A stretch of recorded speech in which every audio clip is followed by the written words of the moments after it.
It's our annual flag plant show, one that we look forward to every single year.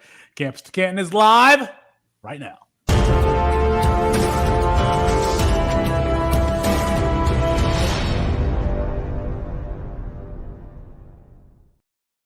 It's Felix Sharpe, Austin Nace, Chris Moxley, and Matt Bruening for Campus2Canton.com. We got a good one for you tonight. We've got our annual flag plant show. No pressure, guys. No pressure. Matthew, no pressure for you because you've actually never been writing one of these things. But, we've had some hits with some of these flag plants. I know some of mine include Anthony Richardson last year, Ladd McConkey and Carson Beck. Michael Penix Jr., of course, have been one of mine. Austin, do you remember kind of some of your first flag plants since we started doing this? You always remember your first flag plant. At least that's what I've been told. No, I actually don't remember a single one I've ever done on this show ever. So I don't know if that's a good thing or a bad thing. Yeah. Matt, do you remember any? No, apparently they were all wrong, so I just tend to forget them. They were all OSU guys, so that shouldn't be that Listen, I've got the show sheets. Don't play this game because I went back and looked. Judkins was at least one of them, but I really don't remember any of them. I know Ray Davis was one at one point. I know I did have what's his name though, the Stanford running back, because me and Colin both had him. EJ. Yeah, EJ, which that one didn't work out. But no, I really don't remember. Inform us, fill us in, Felix. Who are some of our past? I've got the show sheets. Yeah. No, you need to filibuster right here so I can bring up. Right, give us some news. This is March of 2023. Okay, so Chris, yours was Devontae Walker. Matt, yours was Gavin Sawchuk, Caden Hauser, and Quinn Ewers. Austin, I don't think you were on this show. No, he wouldn't have been last year. Yeah, I always take March. I usually take March off the shows. Yeah, so I probably wasn't. And mine was Michael Penix Jr. It was Michael Penix Jr. last year. So, but who else? But you decided to read off Moxley and all of mine. Well, I'm reading the show sheet from last year, so I got to pull up a different show sheet. But I guess I also had Troy O'Meary, JoJo Earl, and Tyler Van Dyke as other previous flag plants. Tyler Van Dyke was my flag plant when he was backing up De'Aaron King. I think I was actually right on that one. Of course. Was he at Miami at the same time as De'Aaron King? I don't know that time. Yes, he was. Exactly accurate. He was at Miami with De'Aaron King. It was what's the name? Jake Garcia was there. Was it Jake Garcia? Yeah, Jake Garcia was expected to be the next one after De'Aaron King, and Tyler Van Dyke beat out Jake Garcia for that backup role. Come on, guys, remember this timeline seems not all right. So these were all of mine last year. I had a lot, actually. Carson Beck, Monterey Baldwin, Damari Alston, Eli Raridan, the tight end at Notre Dame, and Ladd McConkey. Damn. I had a lot. Okay. Carson Beck, Monterey Baldwin, Damari Alston, Eli Raridan, Ladd McConkey, Malik Murphy, and Lenore Sellers. Well, damn, if I was allowed to do 10, I would have gotten 2 or 3 too. These were yours, Austin. These were yours. This was July 12th, 2023. Taylon Green, Ricky White, Caleb Johnson, Garrett Nussmeier, and Kedrick Riscano. So I feel like 3 of those. I mean, Nussmeier, I no, that's probably not, but I think. And Matt and Chris, you didn't prepare for the show, so yours is not on the actual show sheet because you just. So I feel like I probably was like 4 for 5 would be my. Yours are probably Quinn Ewers. Brandon. I know I had Ray Davis last year, so no, Brandon Ennis wouldn't have been one of them. I don't know. I think I had Caleb Williams, Drake May, Jaden Daniels. Mox. Hold on, I got a show sheet from September of 2021 here. I just want to point this out. Felix is correct. Derek King's last year, 2021, for the Miami Hurricanes, he played in 3 games. Tyler Van Dyke played most of that season. I knew this. Like I was hyping up Tyler Van Dyke that year. Like I was saying, Tyler Van Dyke is my guy from like Connecticut or wherever he was in New England. I like this swag. This feels like how we just have a conversation. Like this doesn't feel like a show. I don't know. Right now, it just feels like this is how we talk when we're not on air. By the way, guys, this is it right here. All right, go ahead. What was the 2021 ones?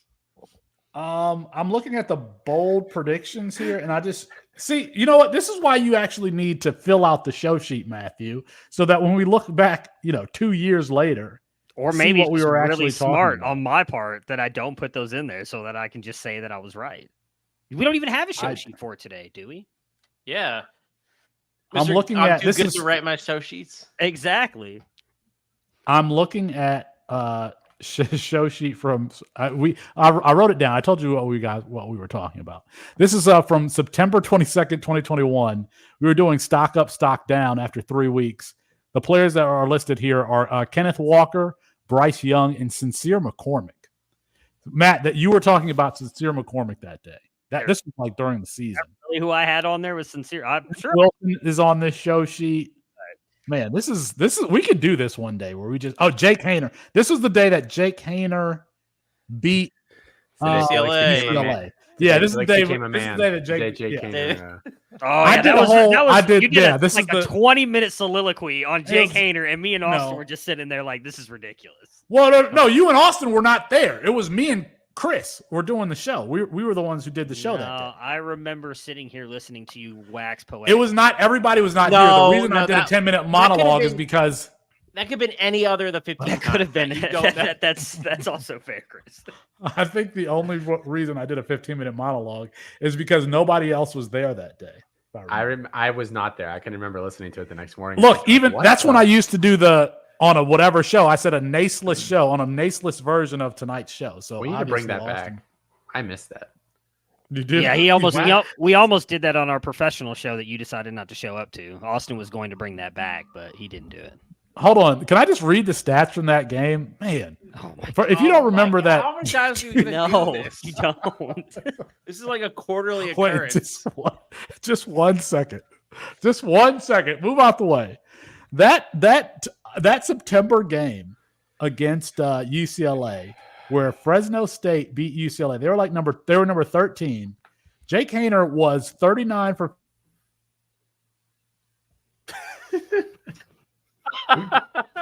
Who did that? On the last drive. I'm muted. Oh, are you serious? You guys are something else. I don't know who did that, but it was perfect. Let's get to training camp here. News here for some of the week 0 teams. SMU, Florida State, they have already started training camp. Austin, let me ask you. I mean, of course, we're looking at these practice reports to see if any of the guys that we actually like are making plays. And of the offensive skill position players making plays, Keytron Portier, who's a fifth-year player there for Florida State, is said to be one of the people kind of showing out in training camp. Do we care? Maybe. It's one of those situations where you're like, is it more concerning that like a guy that I've never heard of at a major Power 5 program is supposed to be the leader there? Or is it like, maybe is this guy actually good? I tend for Florida State, I don't know that it matters. I don't know that they're going to pass the ball enough this year at like a efficient enough clip for, he could be their leader with 40 catches for 650 yards and 5 touchdowns. I'm tending to not trust DJ Uyunglele there. I'm tending not to trust the receivers that they have there. I think the only receiver I actually want there is Kyle Morlock, actually, the tight end. Kyle Morlock is said to be connecting with DJ Uyunglele on a couple of long throws, at least on 7-on-7s. And DJU, there was one day where he was said to be very inconsistent, and I already forgot the backup's name. There was said to be outplaying him, so that's something to note. I will note. Brock Glenn transferred, right? No, Brock Glenn's still there, right? Oh, that's Brock Glenn. It's Glenn. It's Glenn. So Glenn had one of his days where he was shining in camp. Now we're fans of Cam Davis, the high school quarterback who's is it Cam Davis or Cam Robinson? Cam Robinson. No. Cam Robinson, who's made the transition. You're right. Okay, Cam Davis. Sorry, Cam Davis, who's made the switch. We all said no and shook our head, by the way. And you just that was going to be. That was going to be one of those Travion Rudolph ones. Cam Robinson or Davis? It's Davis. Cam Davis. Cam Davis is the running back that we care about. Okay. There was a both in SI.com and Plant the Spear, there was a mention of the young skill position players who are making kind of making plays in camp. That included Elijah Moore, LaWayne McCoy, Amari Williams, a tight end who's also playing defensive end at Florida State, Sam Singleton, and Malachi Danzy. Not a mention of Cam. So that might be concerning, but when talking about the running back room, first of all, Roydell Williams was made available to the media to talk, and Lawrence Toafili was said to be, quote unquote, doing plenty of leading within his unit. I don't really know what that means. That's a quote from SI's Florida State coverage. Mox, Matt, do we care about Lawrence Toafili this year? Not really. I kind of don't care about any of the backs there all that much. Maybe Roydell Williams a little bit, but at least for this year. Yeah, I'm with Mox. I think if anybody, it's going to be Roydell Williams, probably getting touchdowns. I don't think Florida State's going to be particularly good this year. They got voted top team in the ACC today in that poll, which shocked me a little bit. I mean, I know it's like kind of a lot of mid upper tier schools this year in the ACC, no real standout, but I wouldn't pick FSU to win that conference. Who would you pick? Clemson, but I think Miami's better too. Miami. I would pick Miami. I know, they've been a joke. They crap the bed multiple times every year. I would pick Miami. And I don't even like Miami. I mean, Miami does have an easy schedule. I think they get it's only one of those, I think, in Florida State or Clemson toward the end of the year. So I do want to mention in main event is mentioning Elijah Moore in the there at Florida State. Not what you would think of with Elijah Moore, who used to play for Ole Miss and now playing for the Cleveland Browns. This Elijah Moore is 6'4", 200 pounds, has been described as a deep threat. So, that's something that they could probably use there for Florida State. But I don't know that there's any wide receiver that I'm particularly keen on. I was looking for reports of Malik Benson because we saw that he suffered an injury in the spring game. The beat reporters mentioned him clearly being the number one, but I didn't hear any mention of him being healthy here since they started spring practice. And by the way, they've had like 8 practices or something like that. So they are well underway for training camp. SMU is also in training camp right now. It's kind of tough to get news about them because they're covered by the Dallas Morning News, which is paywalled. And I'm sorry, I wasn't that committed to getting you all information on SMU. Felix, we got to show you the website that gets you in and behind all the paywalls, buddy. Should have just said something. We could have taken care of that for you. Somebody could have helped me today prepare for the show instead of just leaving it to myself. Once again, no show sheet. All we were told is plant your flags. That's all we were told. Or flag plants. I'm sorry. That's all we were told.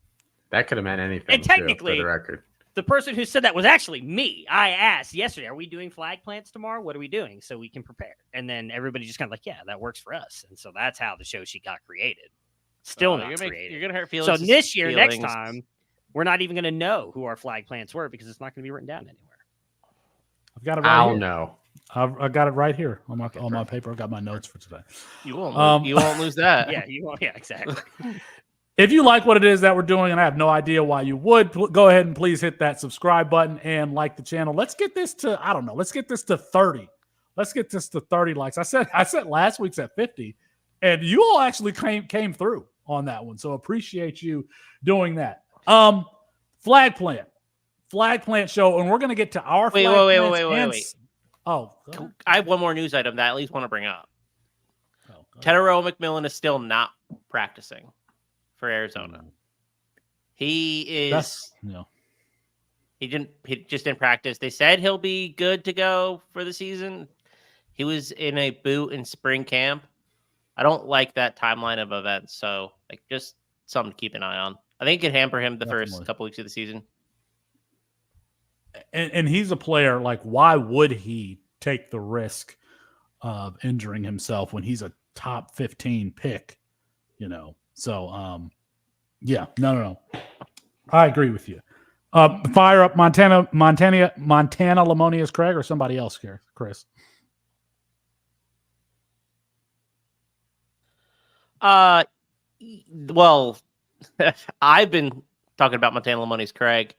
I also like Malachi Riley, the guy in the slot, but there was now I forget his name we're talking about him, but there's a tweet today about the guy subbing in for Tedero McMillan had a nice day.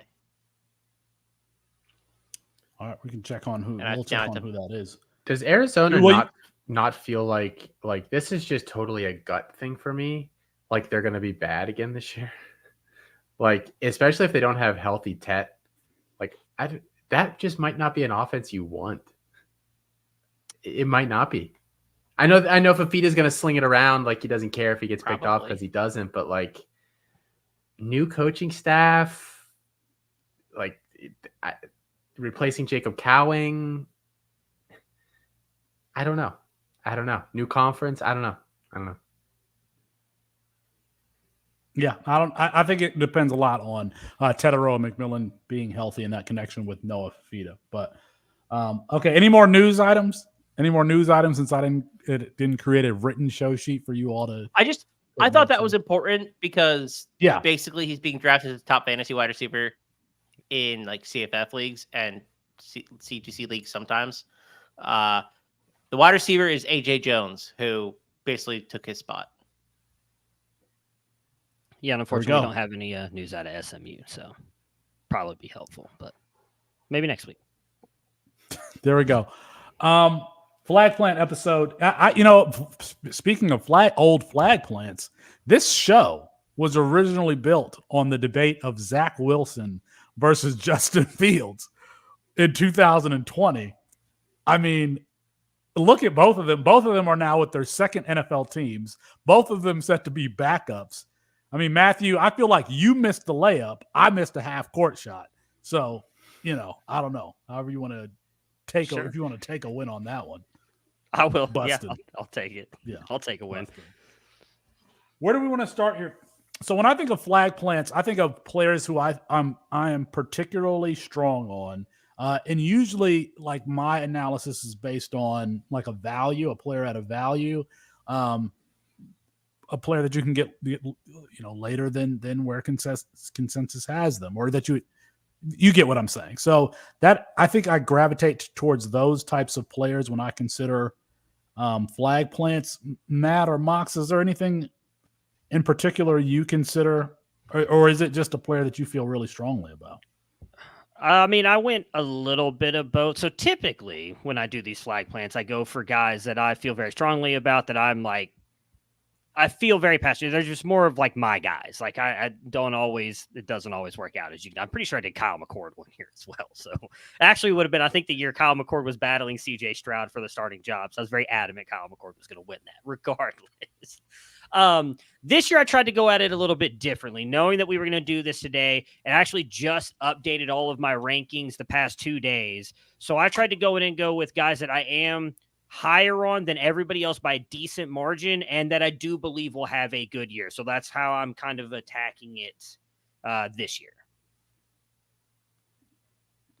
What about you, Knox? I just chose the players that I felt the most confidence in that weren't like the top of the position. Mm-hmm. And I didn't go that deep. I just said, I feel really good about this player. It was more complicated than that. What about you, Austin? For me, it's so hard to choose at this point flag plants. It's not as bad as it was like a year or two ago, but I just do so many shows. Like, I've talked about guys. So to come on here and say like I'm planting my flag, like for a guy that I've talked about 3 times already this offseason, just kind of feels like, I don't know, wrong. Like, I'm not giving you anything new or like actionable. Like, if you were going to listen to me about this guy, you would have already listened to me about it. I guess this is just more of like a putting it on the record, but I've already put it on the record. So it is tough for me to kind of choose. The names that I have tonight, they are, I think, all names. They're exciting, and you are going to want to hear them. You better stick around because you can just turn it off now. Yeah. Stay tuned. Coming up on Campus2Canton Live next.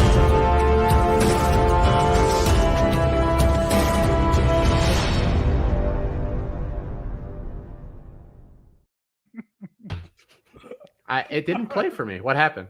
I played the stinger again.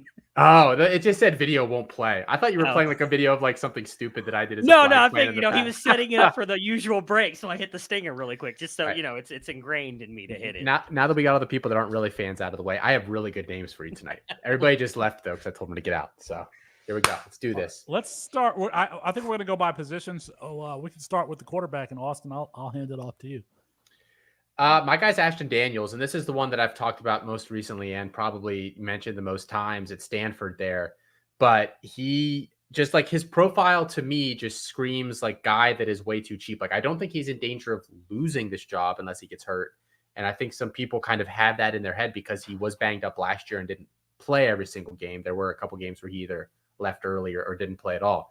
But I think he's got a pretty good arm. He's mobile enough to get you 400-ish rush yards on the ground. I feel pretty good about that if he's healthy. It might even be a little more than that. I think, this is the case of like the rising offense. All the ships rise with it. I think the running backs there are pretty decent. I think the receiving weapons are pretty decent. The offensive line can't be worse than last year, I want to say. I trust the system there. And I think him, he's always kind of been this underrated guy, played with a bunch of stars in high school at Buford, like never got the credit he deserved there, had to go to Stanford, had to go to one of the most prestigious universities in the world. But I think that, this year, a top 36 QB finish, if he stays healthy, feels like almost certain to me personally. And he's getting drafted as like QB 80 or QB 90 or something like that. He's just such a value.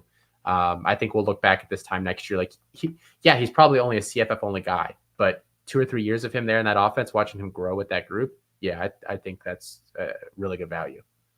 And Matt, I think you had a stat a couple of weeks ago about how often Troy Taylor runs his quarterback. I could be misremembering something like that, but go ahead.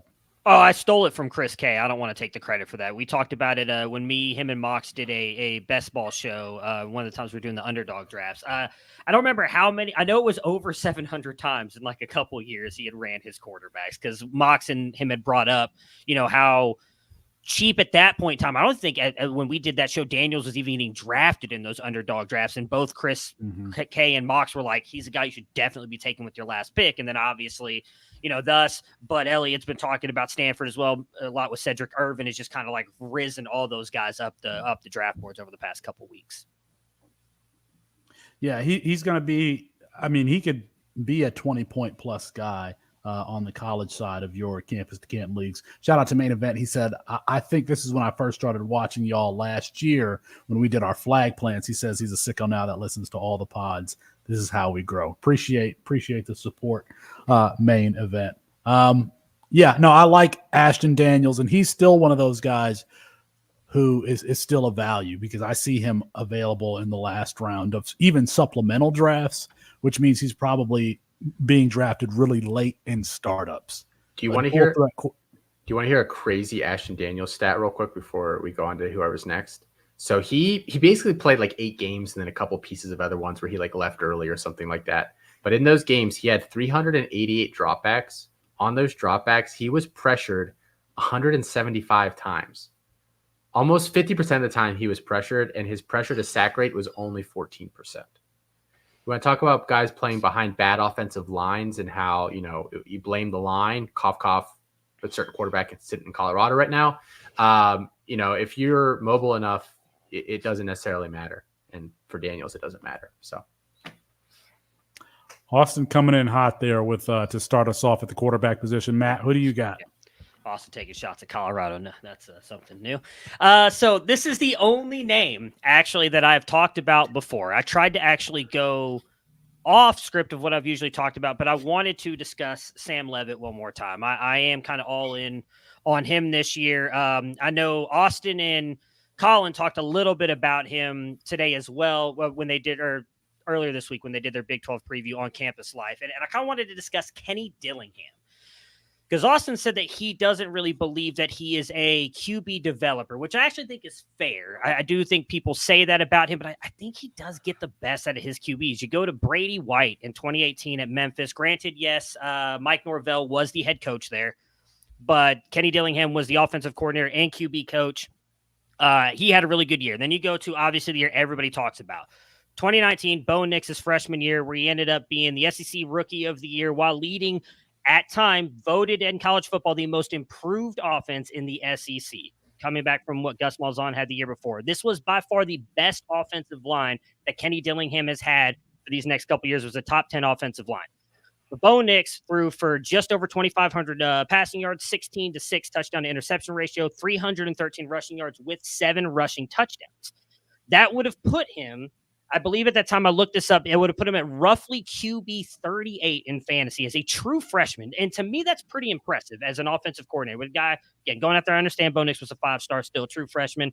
You go through and look at the only 2 freshmen that have played since then. You could say Taylon Green, although I believe he was technically a redshirt freshman when he played for Boise State that year, and he put up similar stats to that. I think he had like 100 more passing yards, but rushing yards were fairly simple, and he had 3 more rushing touchdowns. And then obviously Dante Moore last year, who did not put up stats anything close to that. And again, this was all done in the SEC. His best weapons on that team were Seth Williams, Anthony Schwartz, and I don't even remember who Jatarvius Whitlow is, the running back. Those were the best weapons on that Auburn team. Booby or Bubby or something, wasn't he? Wasn't he one of those nicknames? Yeah. So then he leaves, goes with Mike Norvell to Florida State in 2020, right? 95th offensive ranked line for Florida State with weapons of Ontario Wilson, Tamorion Terry, Jayshawn Corbin, and I didn't even realize this, South Alabama stud LaDamian Webb was there as well. Put together some fairly interesting stats with Jordan Travis and Mackenzie Milton. They roughly came out to 23.5 points per game, which would have also put them in the QB 30 to 36 range. Again, this is kind of Booby Whitlow. Thank you, Chris K. Again, this is kind of mixing the two together as Jordan Travis got hurt. So did Mackenzie Milton. I believe that was the year Mackenzie Milton got like really injured in the game. Was that not that year? It was the year they were trying to he survived, but not really, like in spirit only. He couldn't do anything. And so he started out the year and then Jordan Travis took over. But again, still fairly impressive stats for those 2 quarterbacks. That was arguably Jordan Travis's best year outside of the year prior to the year he got injured. So I think it would have been his redshirt or his senior year technically before then the next year where he got hurt. Going into last year, I mean, obviously we know Arizona State was bad. Or I guess I should talk about the Oregon. We all know what he did at Oregon. That was by far the best team that he has had best weapons. Troy Franklin, Tez Johnson, Bucky Irving. They had a top 5 offensive line. And in fairness to that, Willis Stein came in the year after and actually put up better stats with Bo Nix. But still, Bo Nix's best year outside of last year. Last year, 129th ranked offense, 98th ranked offensive line. Cameron Scatabo, Elijah Badger were by far the best weapons on that team. So coming into this year, they have the 79th ranked offensive line, the 51st ranked wide receiver room, the 28th ranked offense overall per C2C's winning edge. He has his best offensive line since his year in Oregon. And on top of that, you look at the schedule that they play. Wyoming, 59th ranked pass defense. Mississippi State, 68th ranked pass defense. Texas State, 102nd ranked pass defense. Texas Tech, 37th. Kansas, 64th. Utah, 29th. Cincinnati, 117th. Oklahoma State, 88th. Kansas State, 39th. BYU, 76th. Arizona, 41st. Sam Levitt also brings you rushing upside. Again, all these quarterbacks who've been in the QB 30 range that he has had, including going all the way back to Brady White at Memphis, Bo Nix at Auburn, Jordan Travis at Florida State. All of them have been in the QB 30 range no, they are not playing in Windy, Raymond. They are playing, Raymond says in the chat, it's going to be Windy and Laramie that the cover 3 reference. No, they're actually playing at Arizona State. Arizona State is hosting them. But all have put up right in that QB 30 range, and I think Sam Levitt can do that. I don't think it's unfair to say that he is better than Jordan Travis, better than Brady White, better than Mackenzie Milton. I don't know that I would say he's better than Bo Nix at this moment, but he brings you rushing upside. He's got an incredible arm. He can play out of structure. Right now, he is position ranked in our rankings as QB 43, and that is mainly because I am buoying him up with my ranking, which may be a little bit too high. I just moved him. I think I have him at QB 25 now, or no, QB 34. But there are people who have him as QB 70, so on and so forth. He's going off the board as QB 55 with an ADP of 258 around Grayson McCall, Cameron Rising, and Kyle McCord. You're getting a guy who has QB 30 upside and what I think is going to be a better team than people are giving it credit for. The offensive line is bringing starters back. Again, it's ranked 74th, which is not great, but the offense overall is rated as the 28th. Granted, that's probably a lot to do with how good that the running back room is with Cameron Scatabo. But I think that with the way he's not afraid to dump off the ball as well, and I think Dillingham's ability to call plays, I think Sam Levitt's in for a much better year than people are giving him credit for. Mox, Austin, do you have a strong feel on Sam Levitt there? Go ahead, Mox. I talked about him earlier this week. I don't have a strong, I don't even have a strong feeling that he's the full-time starter there. I just don't know. I don't know. I have no read on Arizona State this year. It's a black box of just crap. No, I'm pretty sure he'll be the guy, but I don't want to be the one to follow up Matt's dissertation on why Austin was wrong with Jenny Dillingham. Jeff Sims transferred in there, but I think he transferred in there late. And it I'm looked like tired of Jeff Sims. I just am. Levitt is the one who pushed Jaden Rashada more or less out the door. That's what it looks like to me. So, okay. All right, Mox, why don't you give us your quarterback flag plant? I didn't go back in time, so I didn't know that this was already used before. But I'm just gonna go full speed ahead on the Garrett Nussmeier train and just hop on board because it's going to the top. We have him QB 11 in Campus2Canton rankings, which I think is just too low. The concern I think is that he's kind of small. He's on the smaller side, 6'2", probably like 205 pounds ish. I think he looks bigger than that, but that's what he's listed at.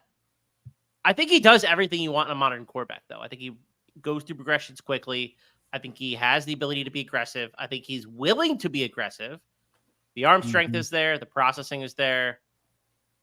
There's a lot to like about Garrett Nussmeier, and I think QB 11, you're getting all of that college fantasy upside, but you're also, I think, underrating the NFL risk or the NFL upside at that spot. I think he could go 4 or 5 spots higher. Garrett Nussmeier is not somebody who's going to impress you with his athleticism.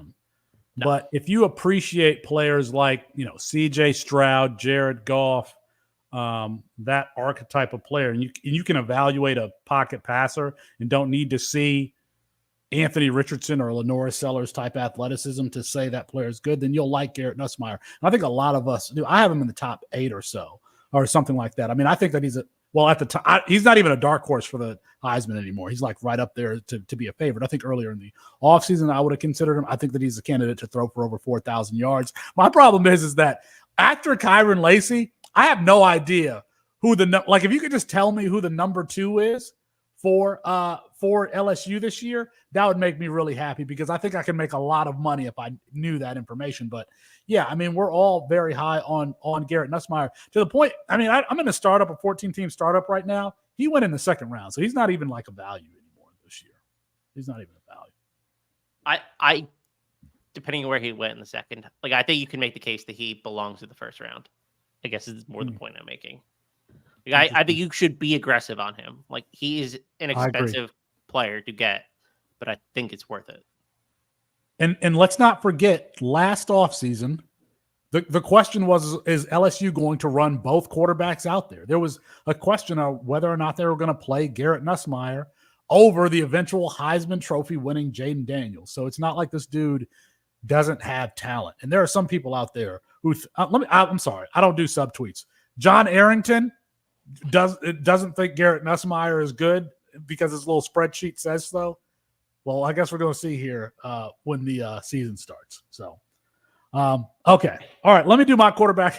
Chris is shaking his head. Listen, I'm just want to put it out there. I just want to put it out. Me and John had a little DM conversation about Garrett Nussmeier. So, my flag plan is Jaden Maiava. Jaden Maiava at USC. And I'm sorry I don't have the stats and objective analysis to back it up the way Matthew did with Sam Levitt. But when I watch Jaden Maiava, there's something similar about his game that reminds me of players like Tony Romo, Patrick Mahomes, Caleb Williams, is that they really, really shine when something bad happens. And when I say something bad, like the ball is snapped over their head or at their feet, or they get immediate pressure or something like that, and the play breaks down, and they just stay so calm and poised and still know where to go with the football, even in the midst of chaos. Now, I know that USC's spring game was a little chaotic for both quarterbacks there, Miller Moss and Jaden Maiava, but I thought Jaden Maiava's turnovers were, I'm trying to make a play here, and the DB just made a play. Where Miller Moss's interceptions were, I didn't know that there was cover 2 here, and I just threw it to the flat. Those are different types of mistakes, in my opinion. And when you look at what he did last year as a redshirt freshman at UNLV, over 3,000 yards passing, 63% completion percentage in that go-go offense. Like, he already checks the boxes as far as like size and athleticism for the position. Now he just needs time to develop. Man, those are the types of players that I think that you just want to get your hands on and just kind of see if they grow and flourish. Now, the funny thing about my opinion on Jaden Mayava is I don't care that he's at USC, that he's with Lincoln Riley. If he was playing at Indiana, if he was playing at by the way, I've touted an Indiana quarterback before that ended up being the number 8 overall pick. If he was playing at Indiana, if he was playing at Fresno State, if he was playing at, Florida or South, I would be like, you saw this guy play, like, this dude really is a player. So, Matt, what's so funny? I just love how you named Indiana, Fresno, and Florida, and you probably didn't do that meaningful, knowing that was Michael Penix, Jay Kaner, and Anthony Richardson's playing spots. And I'm sure you just I did intentionally off the cuff. No, I did that intentionally. Yeah, because there's some college and specifically Devy analysts out there that say you need to focus your investment on schools like Alabama, Ohio State. And to me, that's lazy because you just like don't know how to evaluate players. Like you don't know how to evaluate a player that are playing at Indiana because they have a different color helmet on. Like I think that's why I'm saying that. I'm saying, like, if you saw this dude play anywhere in the country, you would say that dude is an absolute baller. So that's kind of why I'm high on Jaden Mayava. I'm in a 14-team super flex Campus to Canton league, and I took Jaden Mayava as my third quarterback right after Thomas Castellanos was. By the way, Thomas Castellanos, Thomas Castellanos is one of my flag plants coming out of Ware County in Georgia. Shout out to Ware County, where his teammates with Cartavius Norton. Yeah, I really like Jaden Mayava's skill set, and I know that he might not start this year, but I'm just willing to take that risk because he has like first round tools written all over him. He has first round ability, in my opinion, written all over him. So that's my flag plant is on Jaden Mayava. Does anybody have an opinion on Jaden Mayava? Austin, Matt, Chris? I mean, I feel like me and Chris have been pretty high on him for a while now. So I think we've all. I know Austin has towed the company line as he does and says I don't know which way to feel about Miller Moss or Jaden Mayava. I've said before I think he ends up being the starter at some point. I just don't think Miller Moss is overly talented, and USC has a tough schedule. Like USC has a tough schedule this year. I think Mayava at some point is going to get in and be the guy, and I don't think there's many looking back at that point. Yeah, I've been pretty consistent that like I think generally we're probably overestimating the odds of him taking that job if not for an injury. But I will say I don't think it's like meaningless that like Georgia and USC both wanted him this year when he was in the portal.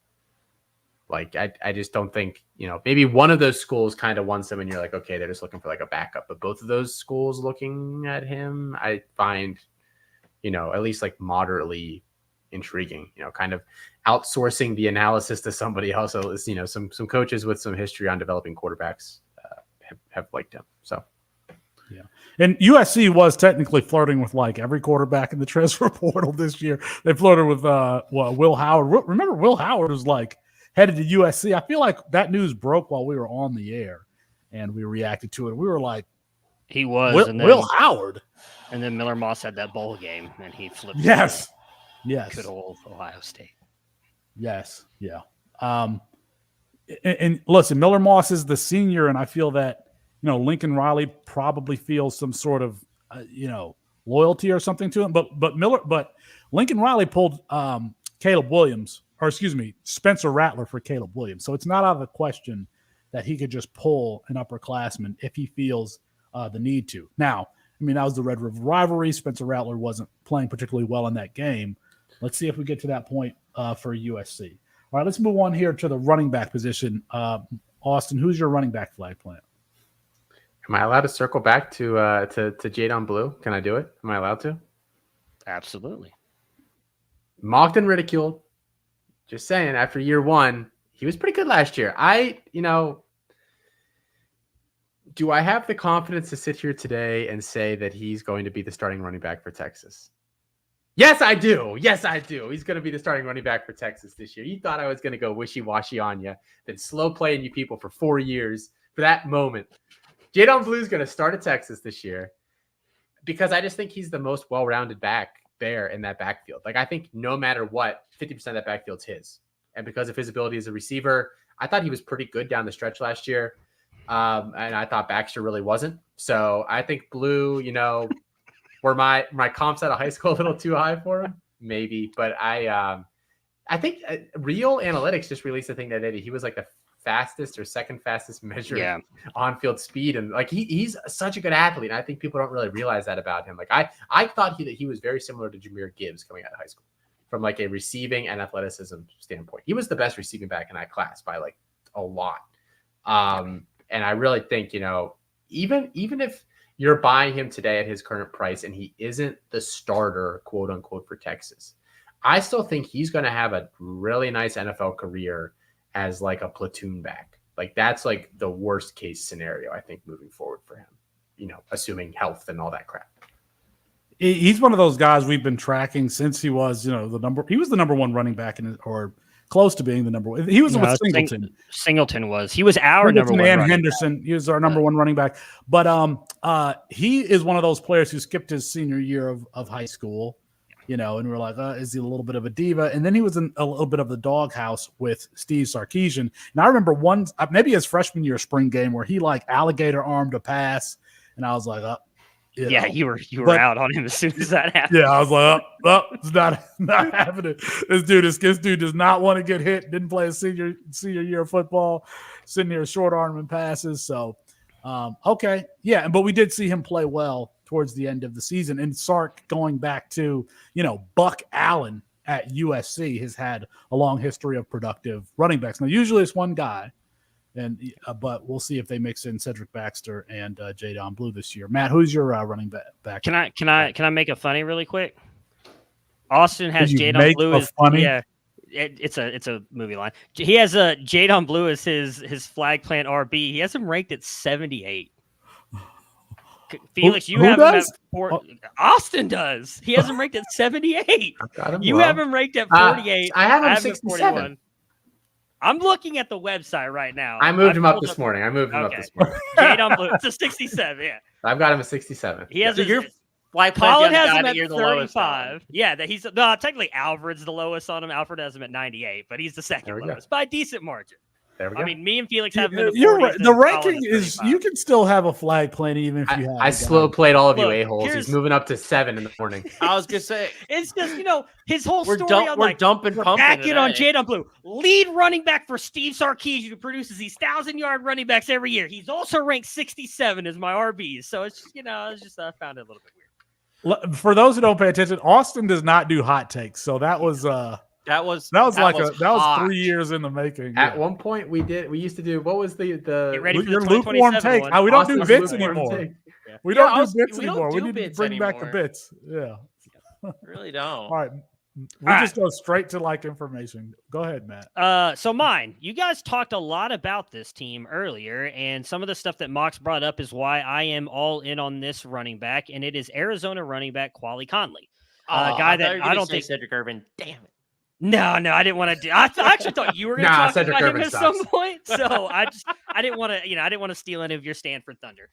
He transfers over from San Jose State with Arizona's new head coach, Brett Brennan. He is 5'10", 210. So for those of you who don't know Quali Conley, 2-star prospect, in my opinion, showed very good patience, great short area burst, and quick feet. He is a very good receiver who quickly turns from the RB to the receiver position once the ball is in his hands. He has decent long speed, does run very physically, but he's not going to burn you with any home run plays. So he was at Utah Tech before going to San Jose State. In his 4-year career so far in 40 games, 2,600 rushing yards on 469 carries with 22 touchdowns, 77 receptions for 716 yards and 3 touchdowns. Going over onto this team, Austin talked about how he thinks Arizona might be bad this year. Again, new head coach Brett Brennan. Jed Fish moves on to Washington. They bring over former Syracuse head coach Dino Babers, who is known for the running backs. he has produced, obviously, Sean Tucker, LeGarrette Blount, my goodness, LaQuint Allen. I don't know why LeGarrette Blount popped in my head. LaQuint Allen, and it was Mo Noel, I believe, was the one before him. I can't remember who it was. I had the name written down, but I don't know where it went. Over the past couple years, his running back one has averaged anywhere from 15 to 19 points a game, which puts it anywhere in the middle to low range RB2 range. That's information. Oh, sorry. I wanted to come prepared, Austin. Matt, stop getting distracted. Sorry. I get distracted easily. Go. Last year, their line yards, 3.21, 51st. They did return 3 offensive linemen, but the main thing here, his RB1 last year, 17.2 points per game, which was 37th, not great. But that was Arizona's, not LaQuint Allen. He was up at 19. But Dino Babers' RB1 has a touch share of 89.1%, which is first in the nation. Their neutral game script passing with Dino Babers, 32.4 in passing. So, I mean, they do not pass the ball at all. In neutral game script situations, they're always going to the run. Again, his RB1 stats finish anywhere from RB 19 to 34 over all of those years at Syracuse. 1, 2, 3, 4, 5, 6, 7, 8 years at Syracuse, anywhere from RB 19 to 34. They do have the 59th ranked offensive line going into this year, but with the injury to Teteroa McMillan, and I do think Noah Fafita does struggle a little bit out of structure. He's not the greatest rushing threat. I do think that they will lean more on the run this year with Dino Babers coming in. With that being said, the teams that they play, Kansas State, Utah, Texas Tech, BYU, Colorado, West Virginia, UCF, Houston, TCU, Arizona State, most of those teams have very good pass defenses. What they don't have, good rush defenses.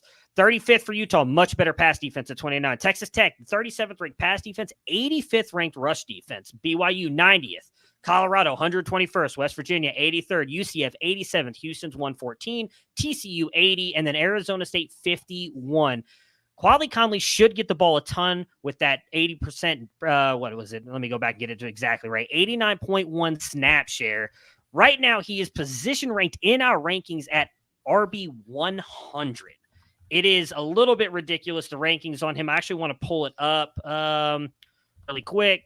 Sorry, I was looking at Jade on Blue. So Quali Conley, when you look at his rankings for us, position rank 100. Colin has him at 101. Austin, you have him at 76. Felix, you do not have him currently ranked. I have him at 45. Alfred has him at 146. So, I mean, he's down in our rankings at QB 100. His ADP has gone up a little bit over the past couple of months. He's currently sitting at RB 48 with an ADP of 340, going around guys like Tawee Walker, Kentrell Bullock, and the James Madison running back. Is it A.U. Adi? I don't know how to say his name, but none of those guys have, or I don't think will be the lead running backs in their positions and have a chance to finish that high. Again, RB 48 with a possible RB 19 return. I'm all in. What do you think his NFL outlook is? I kind of my eyes glazed over. I don't know that he's 5'10", listed at 210. I do not think he's 210. He's probably closer to like 200. He was 190 coming out of high school. I don't think that he's really 210. He is a good receiving back. Again, 77 catches over 4 years is really good. I think he's a very smooth receiver. If you go look at some of the catches that he had at San Jose State last year, I would say he's probably more of like an RB 3 or 4. He's probably more of a passing down back at the NFL level. Because, I mean, he runs physical, but it's not like, how do I put, not like your guy, Mayan Williams physical. Like he can run through some guys, but he's not going to like take a bunch of guys down. He's not pushing the line. All right. 15 minutes there on a running back. It's not going to matter. No, I'm just playing. All right. I'm just playing. I don't know why I always do that to Matt. I don't know why I always do that. It's a good thing the calendar invite just popped up on you actually came prepared today, so I can't. Yeah, and this is why I never come prepared, because then I just get crapped on the entire show. Like I'm trying to come out here, bring some newness. You know what? My plan, I want to talk about Cam Cook again for the 15th time this year. Like, I tried to go different, and it's just not good. It's never good enough. Well, you're doing good, Matt. You're doing good. All right, Mox, who's your running back flag plant? Yeah, I don't want to go after Matt again. My flag plant is Arizona running back to Corey Krosky Merritt. For all the same reasons Matt just said. No, are you serious? I was about to say, okay. That would actually be kind of funny. That it would have been. No, mine is James Peoples at Ohio State. I wanted to give a guy that I really haven't talked about, or we haven't talked about as much, and that was difficult because I think we're in the phase of the offseason where we weren't getting a lot of information, and it just somewhat was hard to differentiate opinions. Peoples is probably a better athlete than our data tells us. He's been clocked at 21.8. He's got requisite size. He's already over 200. He needs to get stronger, but I think he can do that in a collegiate weight room. I think there's a lot to like about his game, especially with his pass catching upside. I expect one of Quinshon Judkins or Travion Henderson to leave next year. I doubt they both return. A committee split, like that'll play. You don't need massive production at Ohio State to get yourself to the NFL. So he's just a guy that I find is going, I don't know, he's RB34. That just feels kind of low, given his upside. Yeah, I've considered taking him a few times and just haven't been able to pull the trigger on the right value, but I don't necessarily disagree with you. I think his play style, if I remember his tape correctly, it's like this is more of a guy that I would like to see at Michigan. Like his play style kind of fits what we've seen from some backs there. Speaking of Big Ten backs, my flag plant is Caden Fegan at Illinois. I know we've talked about him a little bit, but 6'3", 240 or 250 pounds. He moves much better than a player of that size. Brett Bielema earlier this offseason mentioned that he had gotten up to over 21 point something miles per hour with the pads on. I don't know that I necessarily care about that because speed isn't necessarily his game. He is just a great overall athlete there for Illinois. Now coming out of high school, and I think that they've said this on Back to Devi also, didn't necessarily play to his size. And that's something I wrote up in the last year's freshman guide is like, if this guy learns how to, use that force times mass equation to his advantage, he's going to be a problem. I think I saw a few flashes of that last year in the games that he started. I think he had 300-yard game. I'm sorry, 20 carry games. I'm forgetting a stat here, but we've seen Brett Bielema over really a decade producing some high quality running back talents and putting them in the NFL and to be very productive in college. I think Caden Fegan is the next one. I really, really do. And speaking of like underdog best ball drafts, if you're going like quarterback, wide receiver early, Caden Fegan is often there in the middle rounds at running back. And I think that he's going to have over 1,000 yards rushing this year, double-digit touchdowns. And so he's a great value there. But I keep picking up Caden Fegan. I was picking him up last year. Brett Bielema, Illinois, they have a type of running. You look at their running back room, and it's all guys that are like 6 foot something, 230 plus pounds. And Caden Fegan is the best of those. He really is. I think he's going to be the bell cow for that team. I think that the entire offense and maybe the entire team revolves around him this year. And going into 2025, he could be one of those running backs who, when you see 2025 guys start to dip into the NFL draft discussion, they start talking about Caden Fegan's name. Now, all of that said, like he needs to lower his pad level and run through guys. That will really get me excited about him. Like if he played the way Caleb Jackson does at LSU, I would be like, well, this dude's going to be a first round running back, given that play style. But he doesn't. He's not there yet. That doesn't mean that he can't develop that physicality. That would be his best asset without as big as he is. Right now, he's kind of he's kind of a finesse player. I want to see him have more physicality, but I still think in that offense, Caden Fegan is just going to be excellent for Illinois this year. So that's my running back tout. Let's go here quickly to the wide receivers. Austin, who do you have? Wow, I was not expecting you to come to me first. I can go. Yeah, go ahead, Matt. He's technically gone to you. We've just been going in a circle. But, so my wide receiver, a little bit, a guy I know I've definitely not talked about this year, and kind of going opposite of everybody else. Mekhi Levin, USC wide receiver. So everybody keeps talking about how it's going to be Jacoby Lane or Zachariah Branch. If you go through the history of Lincoln Riley wide receivers, you want Sterling Shepard, 2015, obviously tremendous season. 70% of his time was spent in the slot. D.D. Westbrook in 2016, 80% of his time was spent outside, mostly in the Z with Geno Lewis. I'm going to be honest, I don't even remember, was spending at the X. Hollywood Brown in 2017, 90% outside with a mixture of the X and the Z. At 2018, 70% outside in the Z. Was CeeDee Lamb was dominating for multiple years, as we're about to talk about. And then the other wide receiver that dominated at the X spot was, CeeDee Lamb for like 3 straight years. But Charleston Rambo, Theo Weiss, and then Marvin Mims for 1 year played on that other outside for him. Marvin Mims also had a good year in the slot. Obviously, Jordan Addison had that really good year in 2022, 75% outside. Taj Washington was the lead receiver last year with 90% in the slot. Brendan Rice had 90% outside, was the second leading receiver on the team. Everybody keeps talking about how Jacoby Lane is going to be the leading receiver on the outside because he's going to be at that X position. But he doesn't bring any of that speed and, in my opinion, the burst that CeeDee Lamb brought when he dominated in that X spot in all those years. We've really seen Lincoln Riley loves to move those wide receivers around, which I think was where Mekhi Lemon's going to come in. Austin talked about this way back when. I want to say he actually still finishes a tier 1 wide receiver for us in that freshman guide. I cannot remember. But Austin talked about his ability to move all around the formation and his very smooth route running, really good hands. And I want to bring that up because on the Cover 3 podcast last week during the Big Ten Media Days, they interviewed one Miller Moss. They asked him who he was the most excited to throw the ball to. He did not mention Zachariah Branch. He did not mention Jacoby Lane. He mentioned Mekhi Lemon.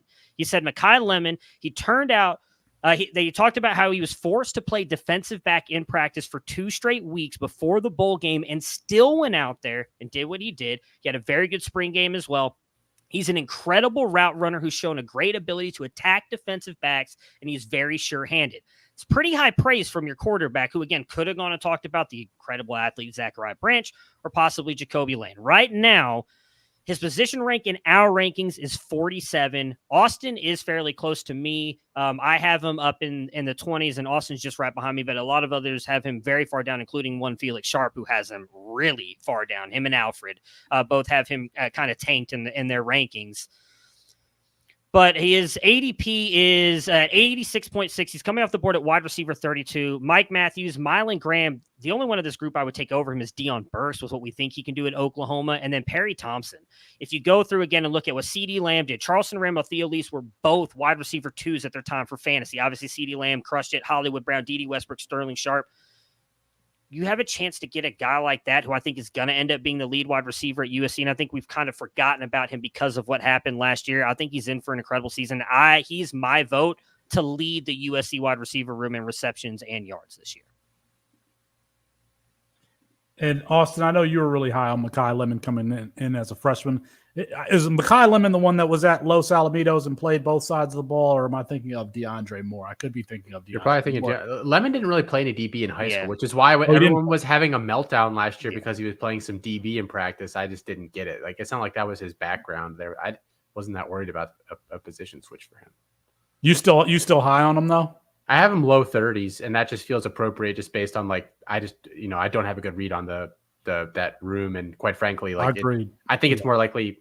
I like Lemon, but that nobody has more than 650 yards. I think it just could be like one of those situations. But he's just. I had him ranked higher than Zachariah Branch out of high school. I think he's a better football player. So not a better athlete, but a better football player. I actually would like to bring that up real quick, as you mentioned that about Zachariah Branch. The practice reports have actually been not glowing about Zachariah Branch as well. They've talked about how raw he has looked running routes and everything, that the coaching staff hasn't been incredibly impressed with him. So, again, I think, it's something people love him because of his speed. We just talked about that, either last show or the show beforehand. So, I think we – as a company, we're very high on Mekhi Lemon because of his route running ability. And then I think a lot of people just panic because he let's also be here, he was not getting on the field either. And so that was kind of a concern for everybody because a lot of people do subscribe to the year 1-0 theory. So a lot of people thought maybe he's going to end up getting that year 1-0 theory. Then obviously all the defensive back news came out. And I think that's why everybody panicked on it. But I think there's a shot again that he's the best wide receiver in that room this year. And even if it is only 600 yards, I think that still gives him a leg up to possibly be the guy next year. And again, that's a guy you want to draft. Lincoln Riley puts wide receivers into the NFL draft. He just does. Yeah. Yeah. we should probably have another conversation about Zachariah Branch at some point during the season. I traded him last week in a trade that ended up getting me Jonathan Taylor. So I feel pretty good. I also traded Evan Stewart, but give me JT all day. All right, Mox, who do you got at wide receiver? Yeah, I have a guy we're kind of high on as well. I'm not really trying to deviate too far out of what is known if I have confidence. And another player that I have confidence in is Isaiah Bond. Transferring into Texas this year from Alabama. We know what he does well, and what he does well is going to be something that the NFL wants to invest in. That is, he can play inside, he can play outside, but he is fast. I think there's a lot to like about his game and his raw ability. If he could take a couple steps forward, I think as a route runner, we would be talking about a player who is legit. And I think that he would have looked a lot better last season if Jalen Miller was a better passer. I think he's underrated because of that. And I'm not sure he's going to get that deep passing ability from Quinn Ewers, who's struggled at times with it at Texas. So we might not see it at all. But I think it's certainly something he can do in the NFL. So I like Isaiah Bond. Yeah, I like that call. He represents the end of a tier for me at the wide receiver position. Like he's the guy. He's like the last of the guys that I think have kind of definitive draft capital that you can count on, because I think he's going to go run a 4.3 or something like that, and the NFL is going to call his name on day one. All right, my flag plant is Jace Brown at Kansas State. There's a lot of aspects of his game that remind me of Ladd McConkey. Like he's a tough cover. He turns corners really sharp. He can run double moves. It's just some of these route runners are really easy to see. And I don't know how else to say it other than the fact that he's one. Now, I know that they're not going to pass a lot there at Kansas State. I'm not telling you that he's going to be a 1,000-yard receiver or even be a 900-yard receiver. I think the leading receiver for Kansas State might be in the 700 yard range. But I do think that he gets his name called on day two because the NFL likes route runners. They really do. And I think that over the next 2 years, because he was a freshman last year, we're going to see there's that double move that Ladd McConkey ran against. I forgot who it was, but the internet, went wild. And it was like, oh, did you see what Ladd? Like we knew that Ladd McConkey was that type of player. Jace Brown is that type of player. There's going to be a big game somewhere where Kansas State is playing, Colorado or something like that, and Travis Hunter gets smoked, and everybody's going to be talking about Jace Brown. And I'm just telling you right now, we'll play this clip back when it happens. So Jace Brown is my wide receiver. I'll tell you my tight end. My tight end flag plant is Justin Jolie, transfer from UConn to NC State. We've talked about this in previous shows. A lot of that has to do with Justin Jolie and his athleticism. A lot of it has to do with Robert and I. One of the things want to see development from is Justin Jolie has been a better run after the catch receiver than he has been like a true separator. Whereas I think somebody like Aronde Gadsden has been a tough cover for safeties and linebackers. But Justin Jolie, he's probably a 4-5 guy. He has the athleticism to be somebody who's a tough cover and not just somebody who runs after the catch. That's what I want to be able to see from him at NC State this year. But I would not be surprised if at the end of the season you look up and he leads tight ends in receptions, yards, etc. There are probably like 5 guys that could do that. Aronde Gadsden is one. Justin Jolie is one. Who are some of the others? Luke Haas at Arkansas is one. There's probably 5 or 6 guys that could do that this year, and I think Justin Jolie is one. So give me him. And I know he's a little bit undersized, but we've seen. I mean, Evan Ingram was also undersized at the tight end position, and he's going into whatever year in the NFL. I'm not saying that Evan Ingram ran a 4.3 at the combine or 4.4. I think he ran a 4.43. And I'm not saying Jolie is that explosive of an athlete, but he's probably damn close. He's probably in the 4.5 range. So give me Justin Jolie as my flag plant. Does anybody else have a tight end flag plant? I would guess Mox's is Jack Velling. No, I felt like I didn't have know. one, Mox? No, it wasn't Jack Velling, even though I do really like him as a player. It's actually Kyle Morlock. who was a player that I really liked, not this offseason, last offseason. He was transferring in Florida State. Kyle Morlock, Florida State, who we just talked about. Yeah. Sorry. Florida State tight end. Transferred in from a D2 school, shorter. That's in Georgia. Was like an all-conference, obviously better than his level of competition. He was used primarily as a blocker last year because Jaheim Bell doing like Jaheim Bell things. I think he's pretty athletic.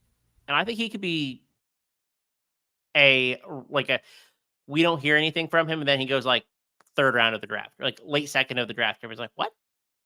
So I think he could do a couple things really well.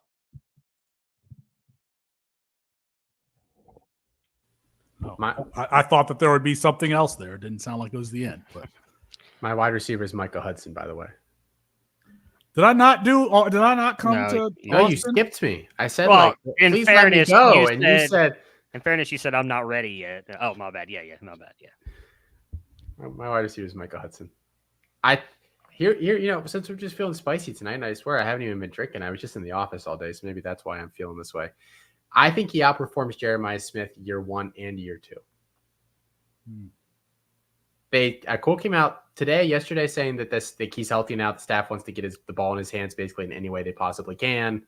Some of the comps, our athletic database has some good ones. Robert Woods, Antonio Williams, like our other kind of comp machine that we're working on in the background spits out Donald Driver, George Pickens, Peter Warwick actually as some of the guys. I know Warwick wasn't, it didn't necessarily end up working out in the NFL due to some injury stuff, but he was a monster prospect. So Hudson,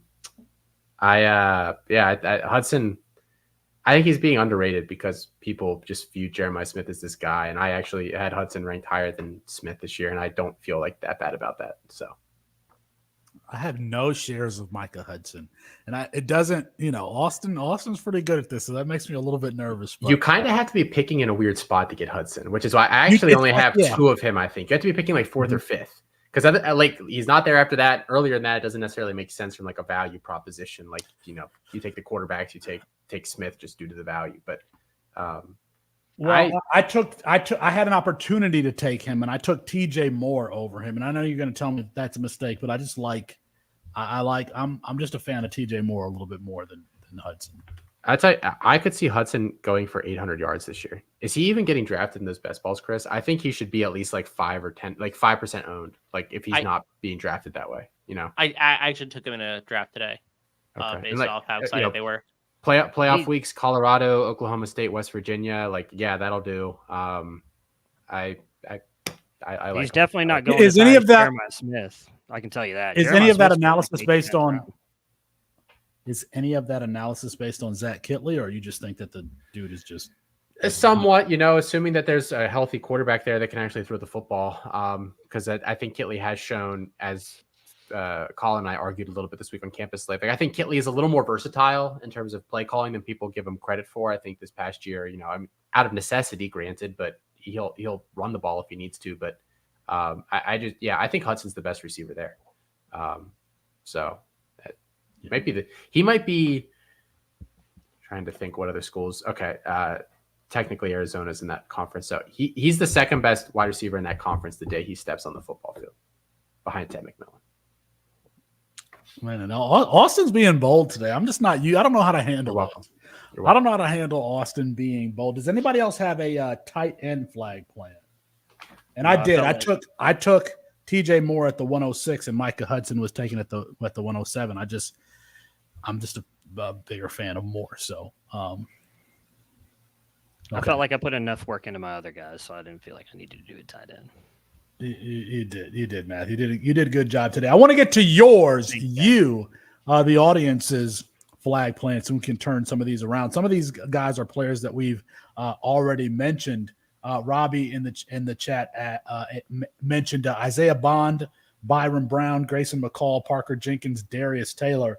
Those are all guys who are probably going to have, really big CFF seasons here in 2024. Isaiah Bond, you mentioned Mox, and Byron Brown, they're at USF, got a number 1 receiver in Sean Atkins, and the G5 Hive interviewed him here the last the last day or so. So go ahead and check that out. Devin McEwen and Giovanni Bernard. Mox, can I ask you this? Is McEwen the one at South Alabama? No.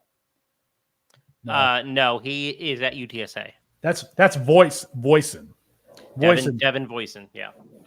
Do you have a preference between Voisin and Pritchett there? Pritchett because he's healthy, but it sounds like Voisin's going to be good to go to start the season. He had an early ACL tear, so I always am very wary of that. Yeah. Regarding Jeremy Bernard, and that spelling needs to be shared with the world. Regarding Jeremy Bernard, I took him over Travis Hunter in a startup. I just think he's a player that, Austin, you were high on even as a freshman at Michigan State. You were high on him coming out of the Nevada area. And I took him because he just seems to be a more complete wide receiver than Hunter. 6'1", 200 and some odd pounds, can run after the catch. And he's going to be Kalen DeBoer's number one wide receiver this year. And if we expect Jalen Milroe to take a step, Jeremy Bernard could take a step with him. So I like that call. Approaching Michigan State that year had Jaden Reed, Keon Coleman, and Jeremy Bernard. And Peyton Thorne is so bad that he couldn't make that offense work. So anybody that's expecting anything out of Keon Coleman this year, needs to pump the brakes a little bit on the freshman year. Peyton Thorne's terrible. Sorry. That is a crazy wide receiver core for Michigan State. That's a bunch of probably guys that are going round two. I think all three of these guys are second round NFL draft picks. So that is crazy. I did not realize that. That's a good pull. Our friend Andrew Woodruff at Approaching the Pros there, he adds Eugene Wilson, Taylon Ray. I don't even know who Taylon Ray is. Caleb Jackson, Justin Jolie, who I spoke of, and Benjamin Bramer, the tight end there at Iowa State. Benjamin Bramer is another good one, a true sophomore this year. Benjamin Bramer, by the way, 2 years ago when we had Alan True on, Benjamin Bramer was one of the prospects that Alan True from 24/7 Sports highlighted. Who is Traylon Ray? Does anybody have an opinion on Traylon? I don't even know who that is. I have no idea who that is. Okay. You're making up names, Andrew. You're making up names. Caleb adds Xavion Thomas. I don't know.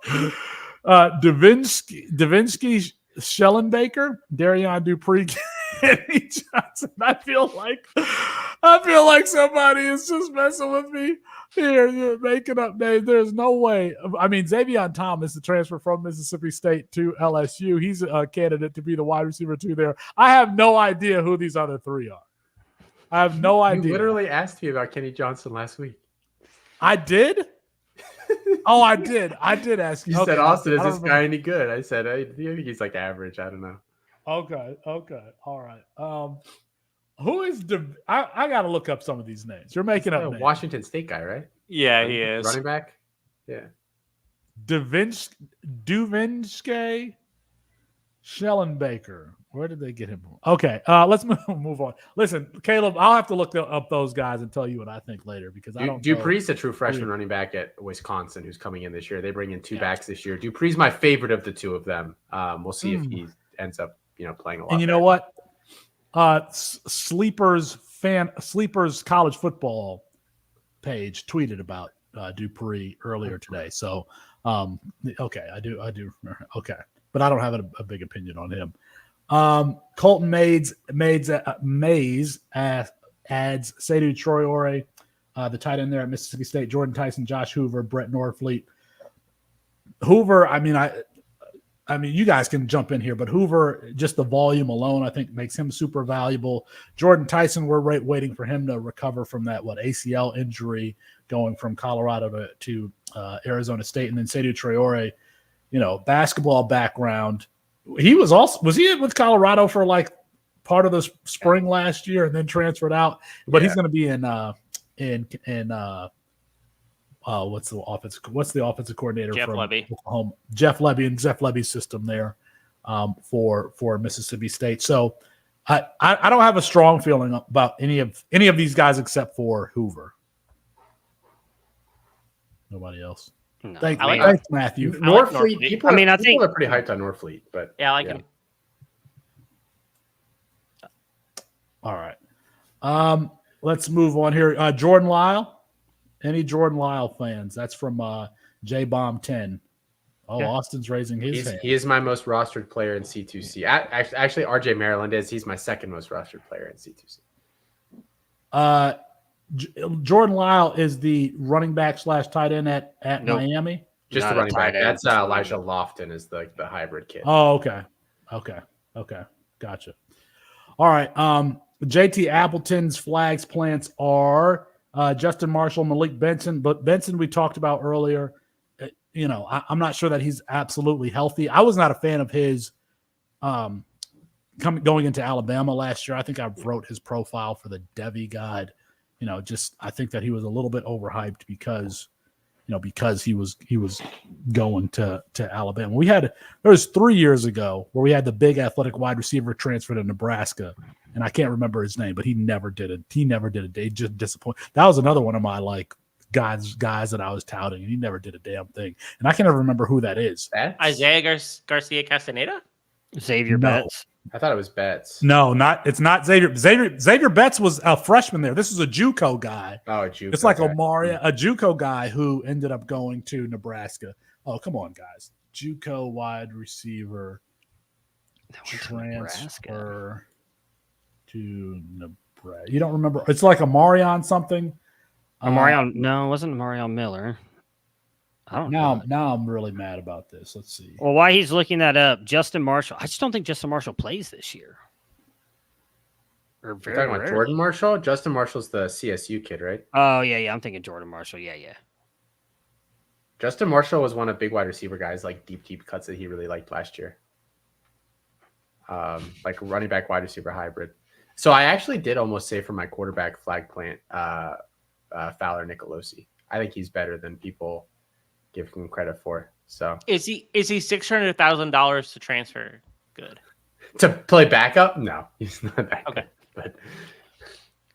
I'm so frustrated here. Somebody tell me in the chat, just comment who the wide receiver, JUCO wide receiver who transferred there to Nebraska. I can't remember who it was. Damon DeMoss. It's not Damon DeMoss. It's not JUCO. He was he did not start at Power 5. No, this guy did not start at Power 5. He went to a JUCO. He was number 5. He was number 5 as a matter of fact. That's less helpful knowing his number. I sent Matt, you know what? I can check my DMs with Matt Waldman because I was like, this dude's hands. My bad. I was muted. I have it. Omar Manning. Yes, there we go. Oh, I remember Omar Manning. I didn't know he was a JUCO kid, though. It was really hard. I just typed in what JUCO wide receiver transferred to Nebraska. Third. I'd try to do something. Yeah. Oh, really? All I got was articles on DeMoss or this kid named. Yeah. I got Hayes Miller. Hayes Miller was the other one. I scrolled down Jamal Banks, and then third one, Omar Manning, 4-star wide receiver, JUCO wide receiver, signs with Nebraska. Omar Manning was supposed to be that dude, but never really was. All right. Mr. KY11 adds in Damon Williams. Matthew, I think you and I are really high on Damon Williams, who's playing there in Arizona against your boy Dylan Raiola. He's got some, Kyler Murray to his game. I think that's fair. Yeah, I mean, he beat Dylan Raiola, and I think he beat Nico as well in high school. Very good quarterback. Can obviously play outside of structure, rushing threat.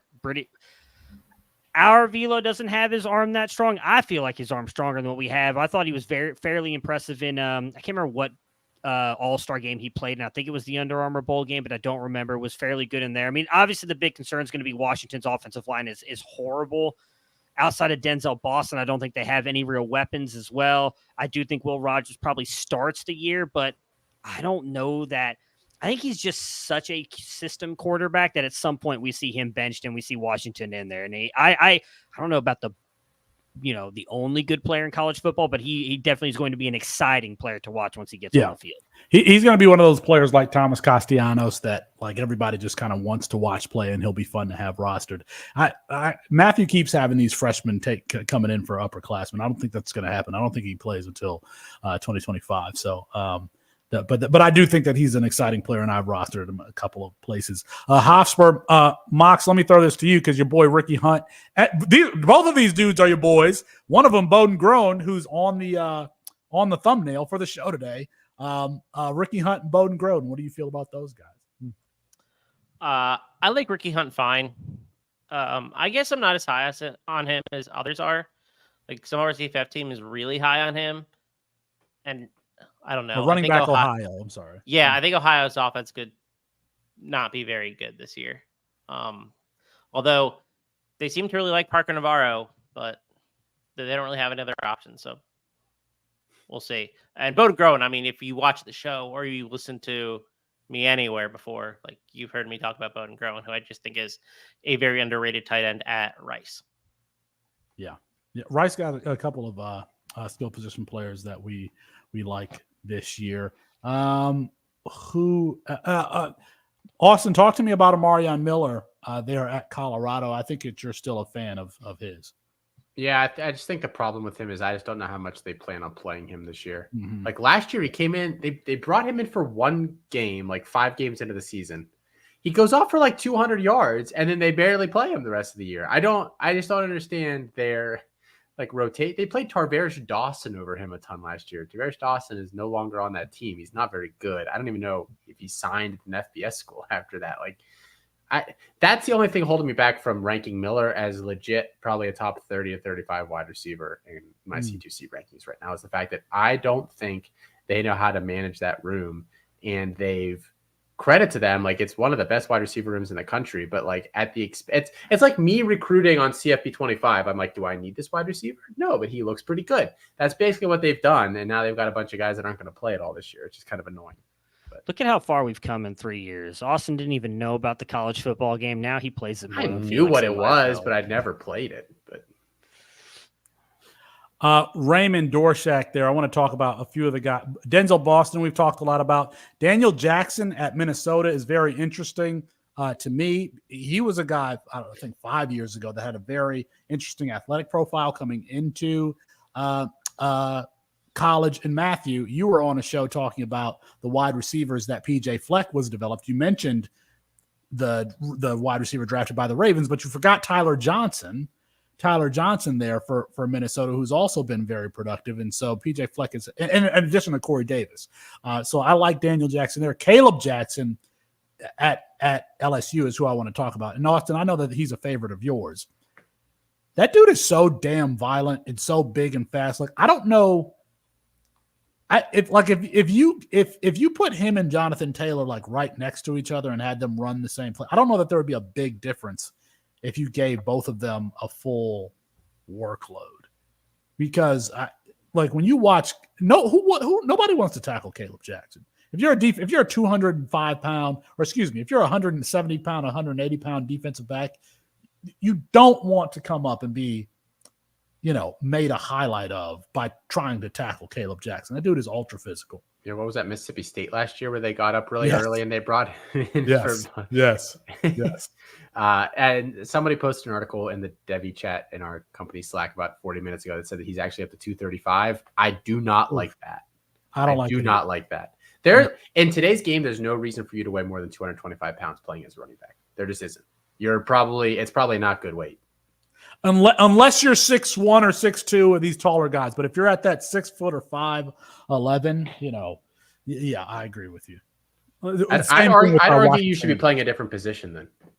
Mm-hmm. It's just there's no need to be 240 playing running back nowadays. It's unnecessary. Yeah.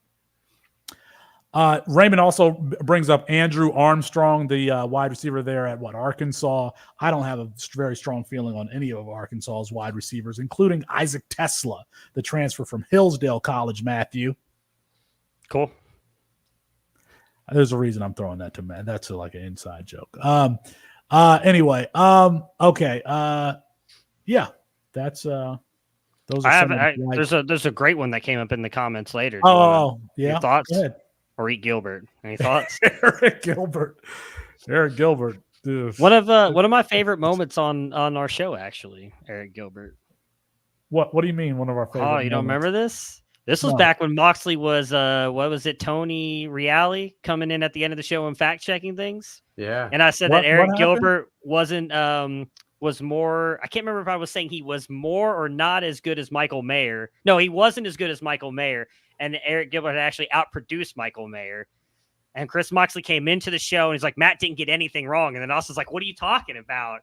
He's like, he had more. I was like, no, he didn't. And then we looked it up. And I was like, oh, yeah, I guess he did. It was a very funny moment. I have a whole TikTok created about that, actually. I don't remember this at all. And Chris is shrugging his shoulders. I don't remember it at all. Matt's villain origin story. Yeah. If you are watching this later, you can drop your flag plants for the 2024 college football season in the chat. But I think that's going to be it for us tonight. For Austin Nace, Chris Moxley, and Matt Bruening, I'm Felix Sharpe. Good night.